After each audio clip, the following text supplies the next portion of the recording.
औज़ुबिल्लाहि मिनश्शैतानिर्रजीम बिस्मिल्लाहिर्रहमानिर्रहीम अस्सलामु अलैकुम वरहमतुल्लाहि वबरकातुहू। मोअज़्ज़िज़ हाज़रीन इकराम, बुजुर्गान मिल्लत, मेरी इज़्ज़तदार माँ और बहनों, गयूर नौजवान साथियों, मैं आप तमाम का शुक्रगुजार हूं कि आपने अपना कीमती वक्त निकालकर आज के मजलिस इत्तेहादुल मुस्लिमीन के इस जलसे में शिरकत की। शहनशीन पर मौजूद मजलिस इत्तेहादुल मुस्लिमीन के रियासत तेलंगाना के तमाम अराकीन असम्बली, औरंगाबाद के मजलिस इत्तेहादुल मुस्लिमीन के रुकने पार्लिमान मोहतरम इम्तियाज जलील साहब, मुंबई और महाराष्ट्र के मजलिस इत्तेहादुल मुस्लिमीन के तमाम जिम्मेदारान और जनाब इरफान खलीफा साहब, मोहतरमा रिजवाना खान साहिबा, नासिर कुरैशी साहब, डॉक्टर हयूर साहब, अखिल शेख साहब, अबरार सहीद साहब और यूसुफ राना साहब। अजीजान मिल्लत, मेरी इज़्ज़तदार माँ और बहनों, पिछले 2 दिन से मजलिस इत्तेहादुल मुस्लिमीन ने अपना कौमी कन्वेंशन मुंबई में और मुमरा में मुनक्कद किया। 15 रियासत से 15 प्रदेशों से मजलिस इत्तेहादुल मुस्लिमीन के सदर मोतमदीन और अराकीन आए। हमने 2 दिन बैठकर उनकी तमाम राय को सुना, उनके मशवरों को सुना। उन्होंने अपने काम और अपनी कारकर्दगी को बयान किया और अल्हम्दुलिल्लाह इस 2 रोजा कौमी कन्वेंशन में मजलिस इत्तेहादुल मुस्लिमीन ने 16 रेजोल्यूशन करारदाद को मंजूर किया, जिसमें हमने इस बात को कहा कि मरकजी हुकूमत नरेंद्र मोदी की भारत में यूनिफॉर्म सिविल कोड को नाफिज ना करे, क्योंकि यूनिफॉर्म सिविल कोड भारत के संविधान के आर्टिकल 29 के तहत जो भारत के मुसलमानों को, आदिवासियों को उनके कल्चर का प्रोटेक्शन मिलता है, तो मेरे मजहबी जितने भी प्रैक्टिसेस हैं उसका प्रोटेक्शन, उसका तहफ्फुज मुझे भारत की आईन की आर्टिकल 29 के तहत मिलता है, जो एक अनफेटर्ड फंडामेंटल राइट है। हमने जो हेट क्राइम पूरे देश में हो रहा है, वतन अजीज में हो रहा है, जहां पर लोगों को महज इस बिना पर मारा जाता है कि मुसलमान और दलित या ईसाई हैं, मुसलमान को इसलिए पीटा जाता है कि बीजेपी और नरेंद्र मोदी की सरकार ने गौ रक्षक के नाम पर आतंकवादियों को पैदा किया है। ये गाय के रक्षक नहीं है, बल्कि आतंकवादी हैं, दहशतगर्द हैं, टेररिस्ट हैं। हम यकीनन जो कानून है जिसमें कहते हैं कि गाय को नहीं काटा जा सकता, हम उस कानून को मानते हैं, मगर आखिर ये कौन लोग हैं जिनको भाजपा ने, बीजेपी ने ऐसे ऐसे ग्रुप को तैयार किया जिनका मकसद ये है कि जो दाढ़ी और दिखती है, सर पे टोपी दिखती है, उसको मारते हैं, पीटते हैं, उसकी बेइज्जती करते हैं, वीडियो रिकॉर्डिंग करके यूट्यूब और फेसबुक पर लाइव डालते हैं। हमने उसकी मजम्मत की। हमने इस बात का मुतालबा किया कि इन लोगों को रोका जाए। हमने इस बात का जिक्र किया कि इन्हीं लोगों की जुल्म की वजह से घाटमीका राजस्थान में जुनैद और नसीर को हरियाणा से ये गुंडे, टेररिस्ट, आतंकवादी आते हैं, आकर जुनैद और नसीर को किडनैप करके मारते हुए लेकर जाते हैं। किसकी गाड़ी में? हरियाणा हुकूमत की गाड़ी में, जहां पर बीजेपी की सरकार है। और इतना मारते हैं कि पुलिस स्टेशन को जब लेकर पुलिस के लोगों से कहते हैं कि ले लो इन लोगों को, गिरफ्तार करो, तो पुलिस देख के उनकी हालत देख कर कहती है कि हम नहीं लेंगे इनको। तो ये जालिम लोग, ये आतंकवादी, ये नाथूराम गोडसे की नाजायज औलाद, उनको ले जाकर 150 किलोमीटर दूर नसीर और जुनैद को जला दिया जाता है। क्या बीजेपी इनको रोकेगी या नहीं रोकेगी? मजलिस ने इस बात का मुतालबा किया कि पीलू हो, रगबर हो, इखलाक, कि मैं मुसलमानों के हाथ में कुरान और दूसरे हाथ में कंप्यूटर दूंगा। मगर नरेंद्र मोदी और बीजेपी आरएसएस नहीं चाहती कि माइनॉरिटीज, अकलियतें, अल्पसंख्यक समाज, मुसलमान, बल्कि दलित और आदिवासियों के भी स्कॉलरशिप के पैसे कम कर दिए।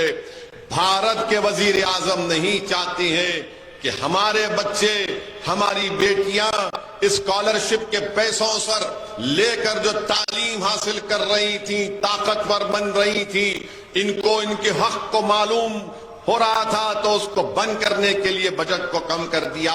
हमने मुतालबा किया कि इस स्कॉलरशिप की रकम में जो पहले थी उससे ज्यादा इजाफा करनी चाहिए। आज मजलिस ने एक रेजोल्यूशन पास किया और ये कहा कि बीफ के नाम पर, ये अजीब बात है कि मेघालय में अब इलेक्शन हुआ तो वहां पर बीजेपी का लीडर कहता है कि मेघालय में बीफ बैन नहीं होगा, मगर महाराष्ट्र में बीफ बैन है। गोवा में बीफ बैन नहीं है, मगर महाराष्ट्र में बीफ बैन है। शायद वहां पर मेघालय में मम्मी बोलते, यहां पर मां बोलते हैं। अब आप बताइए कि अगर मोहब्बत होनी चाहिए तो हर जगह होनी चाहिए बीफ बैन के सिलसिले में। मेघालय का बीजेपी का सदर बोलता नहीं, यहां पर हम नहीं लगाएंगे, यहां पर खाएंगे। जब वक्त उनको जेल में डालकर उनकी जिंदगी को बर्बाद किया जा रहा है। हमने इस बात का मुतालबा किया कि चीन भारत की 2000 स्क्वायर किलोमीटर पर कब्जा करके बैठा है। डेप्सांग और डेमचाक में हम ये मुतालबा करते हैं कि नरेंद्र मोदी, अगर आप वाकई मानो के जबान से चीन नहीं निकलता, टाई टाई हो जाती है इनकी। अरे 2000 भारत की जमीन पर चीन कब्जा करके बैठा है, क्या तुम्हारी सरकार इनको नहीं निकाल सकती है? वो डेप्सांग और डेमचाक में चीन ऑल वेदर रोड बना चुका है, वहां पर बैठा हुआ है। और भारत के वजीर आजम जब इंडोनेशिया में G20 का इजलास होता है तो 56 इंच का सीना रखने वाला वजीर आजम, 130 करोड़ जनता का वजीर आजम अपनी कुर्सी से उठकर, पलटकर जाकर चीन के सदर से मिलता है। Hello, how are you?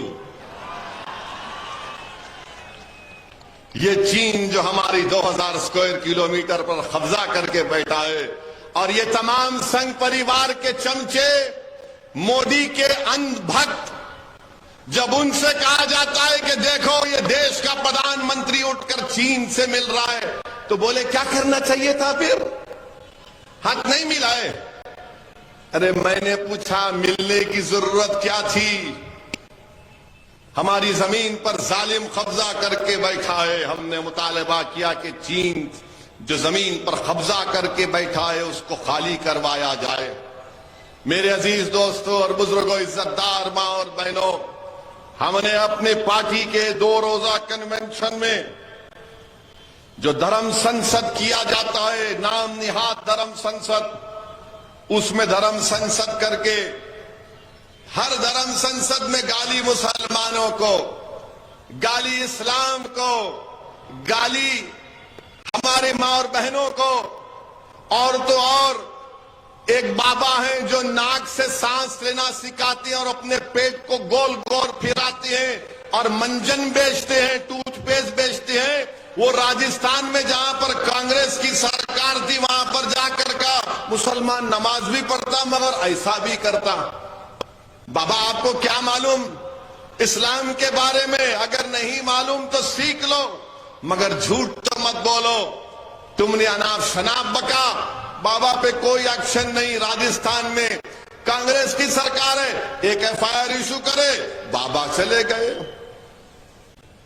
Rajasthan से जुनैद और नसीर के रिश्तेदार जब जाकर राजस्थान की पुलिस से कहा कि देखो हमारे बेटे को, भाई को उठा कर लेकर गए आतंकवादी, तो पुलिस ने कहा चल भाग निकल। मगर बाद में उनकी जली हुई लाशें मिली। अगर उनको पुलिस हरकत में आ जाती तो वो जालिम लोग जुनैद और नसीर को लेकर राजस्थान का बॉर्डर क्रॉस करके हरियाणा में नहीं जा सकते थे। मेरे अजीज दोस्तों और बुजुर्गों, बीजेपी का एक एमपी कहता है दिल्ली में मुसलमानों का समाजी बायकॉट करो। बीजेपी के एक भोपाल की एमपी बोलती कर्नाटका जाकर वो चाकू तरकारी काटने के लिए इस्तेमाल मत करो, गले काटो। भारत के प्रधानमंत्री आपके एमपी बोल रहे हैं कितनों को काटेंगे? क्या आप गले काटना चाह रहे? कितनों को काटेंगे बताओ आप? और आप ये समझ रहे हैं कि मुर्गी के बच्चे हैं, अपनी गर्दन को पेश कर देंगे चाकू के सामने? किसकी मां जनी हमारा गर्दन काटा जा सके बताओ हमको? कौन है वो जो हमारी गर्दन काटना चाहता है? बताओ, मैदान और वक्त मुकर्रर करो, हम भी देखना चाहते हैं। और याद रखो, अगर तुम मुझे काट भी दोगे तो मैं अल्लाह के नाम पर शहादत पाऊंगा, मैं मरूंगा नहीं, जिंदा रहूंगा। मैंने जुनैद और नसीर को कहा कि शहीद है, जिंदा है, इनको मुर्दा नहीं कहा जा सकता। तो मीडिया में जो 6 बजे और 9 बजे बैठकर मोदी को अपने पप्पा कहते हैं, उन्होंने बड़ी तकलीफ हुई कि जुनैद और नसीर को वैसी शहीद कह रहा है। हाँ, शहीद है, जिंदा है, उनको अल्लाह गिजा देता, तुमको नहीं मालूम।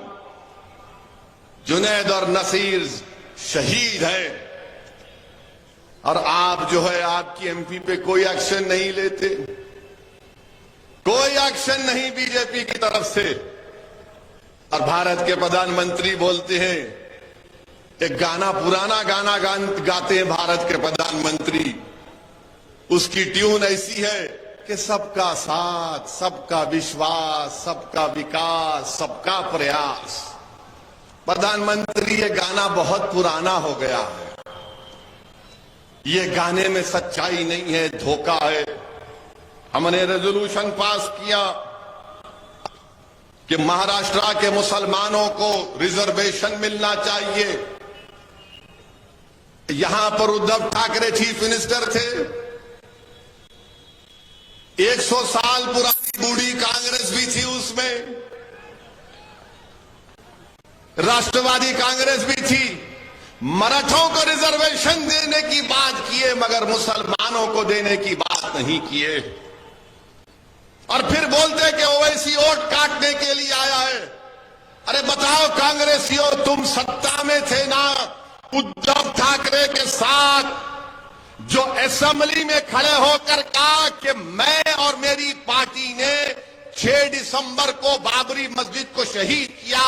अगर कोई गयूर मुसलमान इस मजमे में बैठा है तो उसको इस बात जब सुन रहा है तो उसको तकलीफ होगी कि वो मुख्यमंत्री असेंबली में उठकर कहता है कांग्रेस उसकी वजीर है, राष्ट्रवादी उसके वजीर है, और कहता है कि हमारी पार्टी ने बाबरी मस्जिद को शहीद किया। अरे कांग्रेसियों, अगर तुम में सेकुलरिज्म इतना राय बराबर जिंदा होता, शरद पवार अगर आपके पास सेकुलरिज्म राय बराबर जिंदा होता तो चुल्लू पर ये सेकुलरिज्म का सर्टिफिकेट बांटने वाले, ये लाला की दुकान पर बैठकर सर्टिफिकेट बांटने वाले, जब वो कोई कहता है कि मैं और मेरी पार्टी ने बाबरी मस्जिद को शहीद किया, वो सेक्युलर हो गया है। मैं चैलेंज कर रहा हूं आज के जलसे से शरद पवार साहब को और वो कांग्रेस के वो साहब जो पूरा भारत फिरे हैं, बताओ शिवसेना सेक्युलर है या कम्युनल है? बताओ, जवाब दो, सेक्युलर है या कम्युनल है? उसके बाद आप फैसला करो कि ओवैसी इलेक्शन लड़ना चाहिए नहीं लड़ना चाहिए।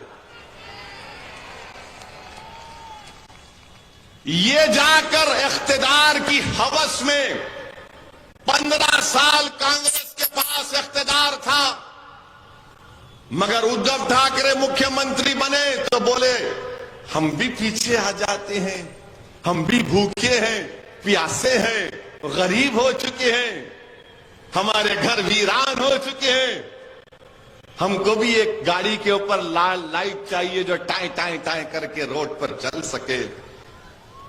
कांग्रेस दौड़ते हुए गई, उद्धव ठाकरे के दामन को पकड़ लिया। राष्ट्रवादी कांग्रेस ने कहा, जब राष्ट्रवादी कांग्रेस को सुबह कितने 8 बजे 6 बजे सुबह 6 बजे उठ के अजीत पवार और देवेंद्र फडणवीस दोनों सगे भाई बन गए। सगे भाई बन के गवर्नर ने उनको शपथ भी दिला दी। ऐसा नजर आ रहा था कि मेले में दोनों भटक गए थे, बचपने में मिल गए आकर।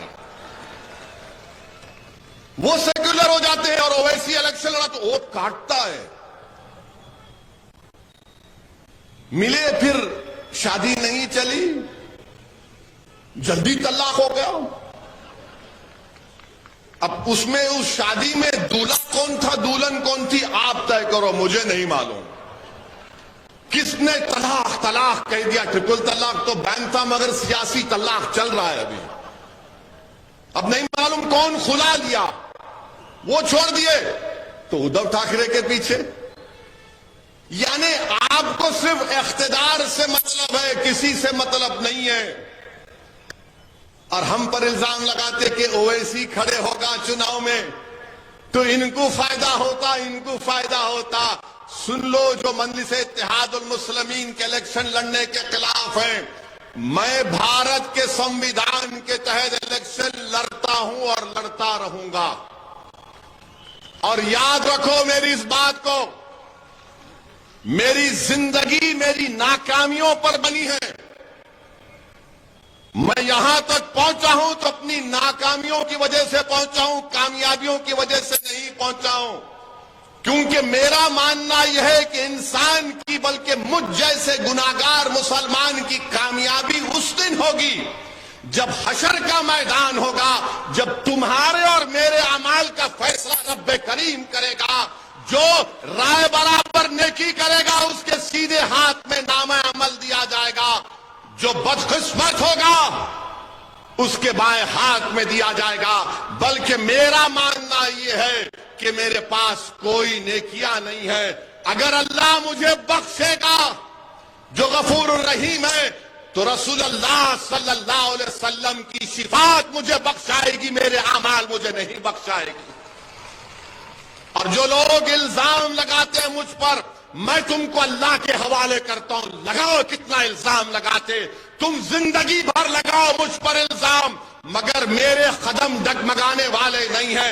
इलेक्शन लड़ूंगा, एक लड़ूंगा, हारूंगा, फिर लड़ूंगा। जिंदगी की जब तक अल्लाह जिंदगी में इन सांसों को बरकरार रखेगा, मजलिस का सिपाही जब तक अल्लाह रखेगा, मैं इलेक्शन लड़ूंगा, मेरे साथी इलेक्शन लड़ेंगे।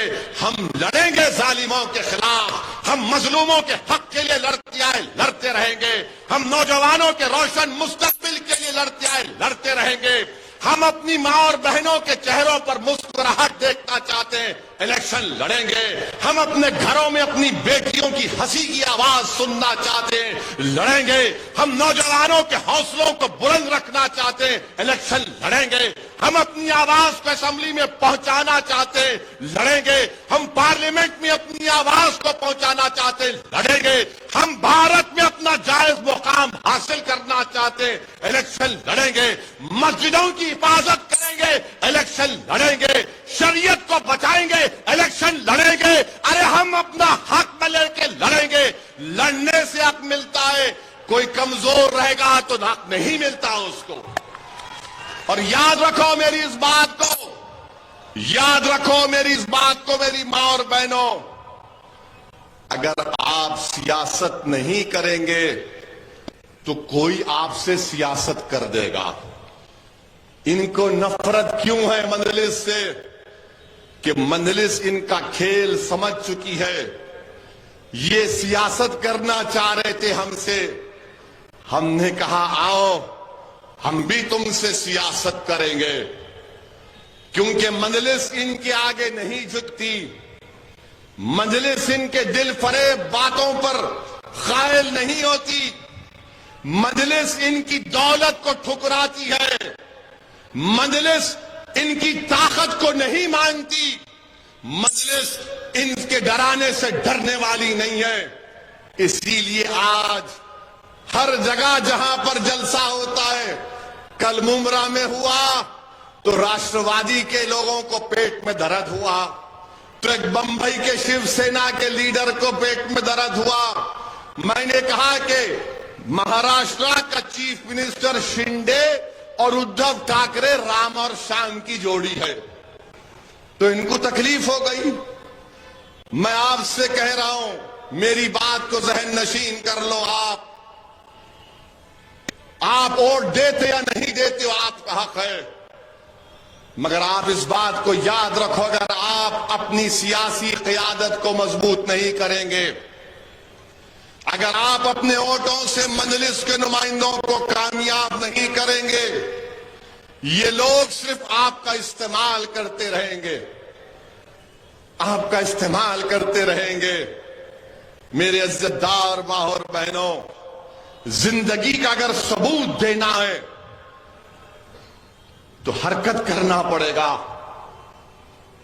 जब तक आप हरकत नहीं करेंगे, हरकत करेंगे तो पहली निशानी है जिंदगी की। अगर आप खड़े होकर अपने हक के लिए लड़ेंगे तो पहली निशानी है जिंदगी की। अगर आप खामोश रहेंगे तो फिर आप जिंदा लाश बने रहेंगे। ये लोग जब चुनाव आता डराते हैं बीजेपी जीत जाएगी।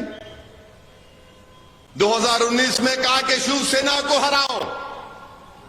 मैं आपसे एक सवाल करूंगा, सिर्फ आप हाथ उठाकर जवाब दीजिए, क्या आपने 2019 में शिवसेना उद्धव ठाकरे को वोट दिया या मोदी को वोट दिया? दिया आपने?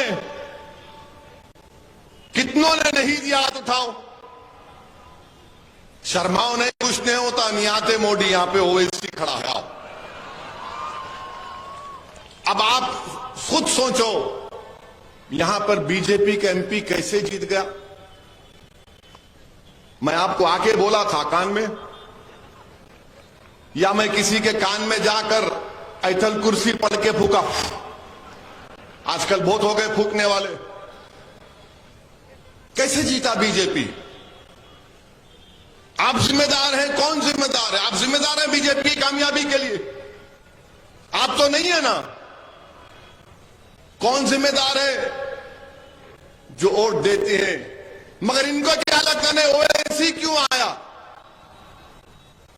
ये भारत मेरा है, और मेरा इसलिए भी है कि मैं बरसों से कह रहा हूं, जब हमारे पूरे इंसानियत के अब्बा को अल्लाह ने दुनिया में भेजा तो अब्बा यहां पर आए, अम्मा जिद्दा में गई। पूरे इंसानियत की ये अब्बा का देश है हमारे,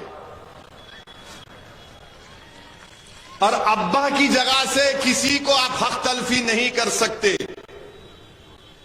मेरे अजीज दोस्तों और बुजुर्गों, इसीलिए आपसे अपील कर रहा हूं कि मसाइब और मुश्किलात तो जरूर हैं, मगर मैं आपको बता रहा हूं ये रात लंबी रहने वाली है। ये रात बड़ी लंबी रहने वाली है। मेरी इस बात को याद रखो। आप फिरका परस्ती को अगर शिकस्त देना है, फाशिज्म को अगर हराना है, नफरत को खत्म करना है, जालिम के जुल्म को रोकना है, मजलूमों को उनका मुकाम दिलाना है, तो आपको वोट लेने वाले बनना पड़ेगा। आपने बरसों से वोट दिया है। जब आप वोट लेने वाले बनेंगे तब आपकी वोट की अहमियत बढ़ेगी, आपकी आवाज की अहमियत बढ़ेगी। अगर आप सिर्फ वोट डालते रहेंगे, अब क्या कह रहे हैं, नहीं शिवसेना अब सेक्युलर हो गई। शिवसेना के दो टुकड़े हो गए, दो टुकड़े हो गए, एक इधर गिरा एक उधर गिरा। दिल के टुकड़े हजार हुए। अच्छा हुआ, दो टुकड़े हो गए, मगर दोनों टुकड़े कहते हैं कि हम हिंदुत्व को मानने वाले हैं। हिंदुत्व का मतलब क्या है कि सावरकर ने हिंदुत्व को डिफाइन किया। उसने साफ तौर पर लिख दिया कि भारत के मुसलमान, ईसाई इस मुल्क को अपना मुबारक सरजमीन नहीं मानते, ना होली लैंड मानते, ना मदरलैंड मानते। यह हिंदुत्व है। अगर और बोलना शुरू करूंगा तो लंबा वक्त लगेगा। अब आप फैसला करो कि जो हिंदुत्व को मानने वाले हैं। अच्छा, और मैं पूछना चाहता हूं आप तमाम से कि अगर कोई आपके बाप के कत्ल में, आपके बाप के वालिद के कत्ल में साजिश करता है, तो क्या आपका हीरो हो सकता है? वो जो आपके बाप के कत्ल में कॉन्स्पिरेसी करता है, क्या वो आपका हीरो हो सकता है? आपका हीरो हो सकता है? तो सावरकर महात्मा गांधी के कत्ल में कॉन्स्पिरेटर था। और किसने लिखा? ये मैंने नहीं, justice Kapoor commission, inquiry commission की रिपोर्ट में सुप्रीम कोर्ट के चीफ जस्टिस थे जस्टिस कपूर, कि उस वक्त की बंबई की पुलिस ने सही तहकीकात नहीं की थी। जो मेरे बाप के कत्ल में कॉन्स्पिरेटर है, वो इनके लिए हीरो है। मैंने पार्लियामेंट में कहा था कि अनकरीब नरेंद्र मोदी की सरकार भारत में दो बाबा कौम को बना देगी, यानी two father of the nation. एक सौतेला होगा, एक सग्गा होगा। एक गांधी होगा सौतेला, और हो सकता कि Savarkar father of the nation बना दे मोदी, और शिवसेना तायीद कर दे। ये मैंने पार्लियामेंट में कहा था। अब आप बताइए, जो लोग कहते हैं शिवसेना सेक्युलर है, मुबारक हो तुमको, तुम्हारी सोच को, मगर तुम अपने जाती मफादात के लिए इस तरह का प्रोपेगेंडा कर रहे हो।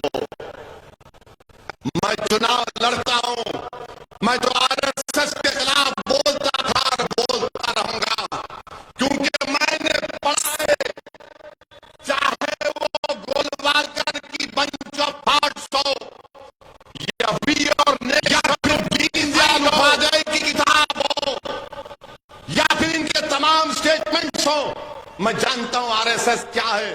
मगर जो लोग आरएसएस से बात करना चाह रहे हैं, बताओ तुम क्या करने जा रहे हो?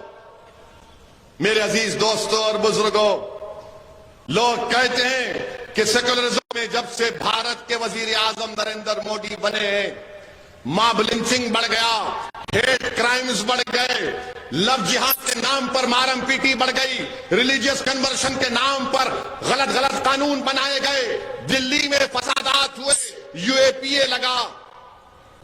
मगर इसके बावजूद भी लोग बोलते हैं कि सेक्युलरिज्म का साथ दो, इन सो कॉल्ड पार्टीज का साथ दो।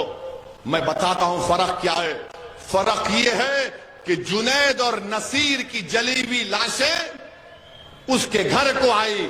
जुनैद के घर को मैं गया था जमील खां के साथ, और जुनैद के 6 बच्चे, और जुनैद का बड़ा भाई जो नीम पागल है, उसके 7 बच्चे, यानी 13 बच्चों की जिम्मेदारी जुनैद पर थी। जुनैद और नसीर के घर में जली हुई लाशें आई। हाफिज जुनैद को ट्रेन में 16 साल के बच्चे को मार दिया गया, उसकी लाश अपने बाप के घर को गई। रगबर को मार दिया गया, उसकी लाश उसकी बीवी के पास गई जो बेवा हो गई। पीलू खान को मारा गया। अब बताओ आप, इनको क्या होता है? ये सेकुलर पार्टियों को ये सिर्फ जेल को जाते हैं, हम कब्र में जाते हैं। ये जेल को जाते हैं, हम कब्रों में जाते हैं, और जेल से जल्दी बेल भी मिल जाती है। आप बोलेंगे वो कैसे? तो क्या नवाब मलिक को बेल क्यों नहीं मिलती? नवाब मलिक को बेल मिली, किसको मिली? फिर जोर से बोलो, डर रहे कहीं को, और जोर से बोलो। नवाब मलिक को नहीं मिली। आजम खान का सियासी कैरियर पर क्वेश्चन मार्क लग गया। आप बताओ फिर एक जर्नलिस्ट का उत्तर प्रदेश में 2 साल के बाद बेल होती है तो उसकी जमानत के लिए कोई तैयार नहीं होता श्योरिटी देने के लिए। मैं सलाम करता हूं हमारे उस हिंदू भाई को जो जर्नलिस्ट है, जिसने अपने घर के कागजात ला कर रखा है। 20 दिन को श्योरिटी देने तैयार नहीं हुआ। मेरी इज्जतदार मां और बहनों, मेरे बुजुर्गों, मेरी एक एक बात पर गौर से सोचिए, अच्छा फैसला लीजिए। यकीनन बीजेपी को हराना है। हम भी नहीं चाहते कि 24 में दोबारा इस वतन अजीज का वजीर आजम नरेंद्र मोदी बने। अगर कोई हमसे बातचीत करना चाहता है, आओ बात करेंगे, मगर वो बोलेंगे तेरे से बात नहीं करेंगे, तू बस खामोश बैठ जा। मैं खामोश नहीं बैठ सकता हूं।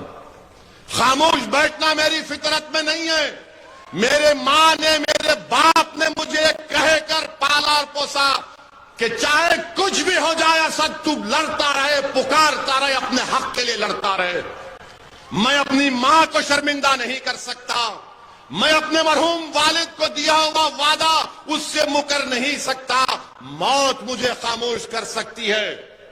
तुम गोली चलाओ या कुछ भी कर दो, मगर जब तक रब्बे करीम अपने हबीब के सदक़े में ओवैसी को जिंदा रखेगा, मैं बोलूंगा, लड़ता रहूंगा, मसाइब और मुश्किलात के तूफान से गुजरूंगा। तुमने एक मर्तबा मेरी गाड़ी पर 6 गोलियां चलाई, दोबारा चलाओ प्यारे, मैं तैयार हूं। इस गरीब और मजलूम कौम के लिए मरने को तैयार हूं। तुम चलाओ गोली, कितनी गोली चलाओगे? तुम्हारी गोलियां खत्म हो जाएगी, मगर इंशाअल्लाह ताला मैं मौत से डरने वाला नहीं। मैं डरता हूं इस बात से कि जब कब्र में जाऊंगा, हशर के मैदान में मुझसे क्या हिसाब किताब होगा। मगर दिल का एक कोना पुकार कर कहता है कि गुनाहगार तो है असद, मगर कमली वाला रहमतुल्लाह आलमीन है सल्लल्लाहु अलैहि वसल्लम। मेरे अजीज दोस्तों, हिम्मतों को बुलंद रखिए। इस मसाइब और मुश्किलात का खात्मा होगा। अगर दिल में खौफ पैदा होता है कि जुनैद और नसीर से ऐसा हुआ, तो सोचो हजरत सुमैया को नेजा मारा गया, वो शहीद हो गई।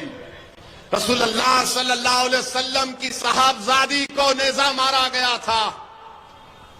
अगर डर पैदा होता है तो इमाम हुसैन की शहादत को याद करो। उन्होंने अपने पूरे खानदान को कुर्बान कर दिया। हजरत बिलाल के उस कुर्बानी को याद करो कि गरम गरम रेत पर लिटाकर, गरम पत्थर रखकर कोड़े मारे जाते थे और बिलाल पुकारते थे, अहात अहात अहात।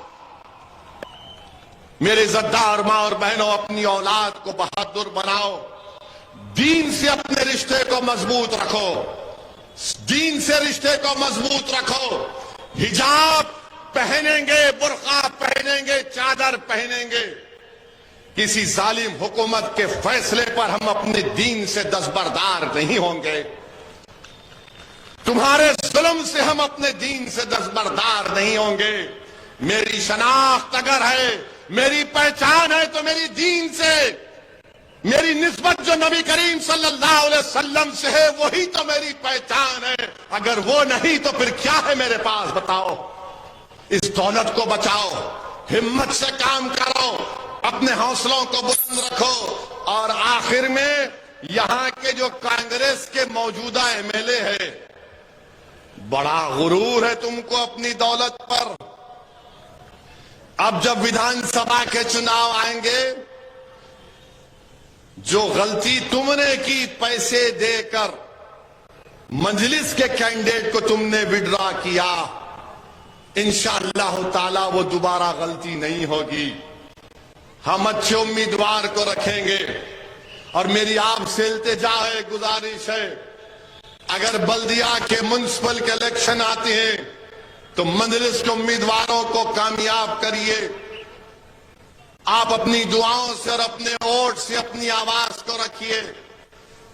आप देखते हैं कि भारत की पार्लियामेंट में 2 MP हैं आपके, और जब मैं या इम्तियाज जलील खड़े हो जाते तो बीजेपी के 300 MP एक साथ खड़े होकर कोई बोलता बैठ, खामोश हो जा, फुला हो जा।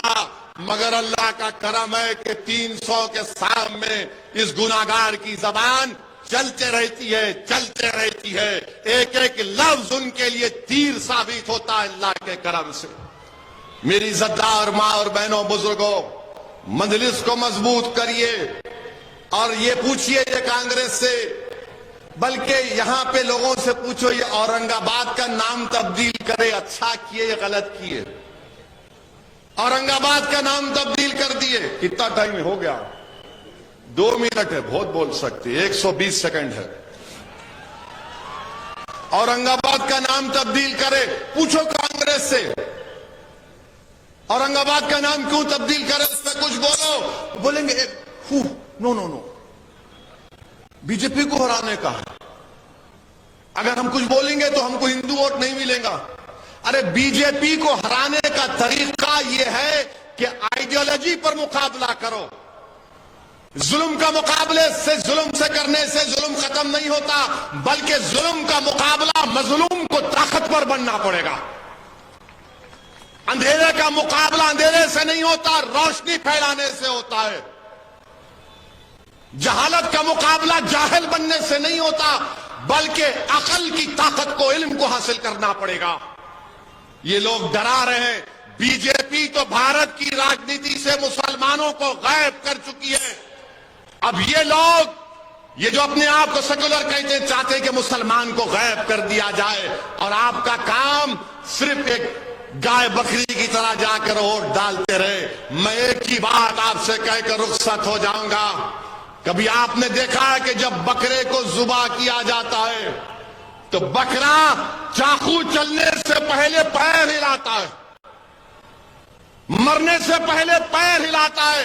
अरे कम से कम हरकत करो मेरे भाई, हरकत करो। याद रखो, तुम हरकत करोगे उसमें बरकत आएगी।